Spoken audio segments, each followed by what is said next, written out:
মানে আল্লাহ আল্লাহ দিলে খাবো, বুঝতে পারছো? আল্লাহ যদি খাওয়ার তৌফিক দেয় তাকে বলে ইনশাআল্লাহ। ইনশাআল্লাহ বলতে হয়। আমাদের নবী হযরত মুহাম্মদ সাল্লাল্লাহু আলাইহি ওয়াসাল্লাম বলতেন সবসময় এসে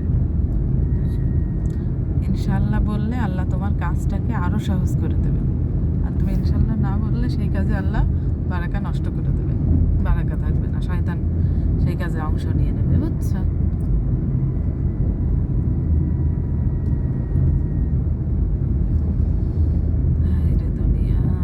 দুনিয়ায় যদি এত সুন্দর হয় তাহলে আল্লাহর সৃষ্টি কত সুন্দর। আল্লাহ জান্নাতে কি তৈরি করে রাখিছে মানুষের জন্য, তাহলে সেই জান্নাতের কথা মনে করলে দুনিয়ায় যত ভালো জিনিসই দেখার লোভ তো হবে না।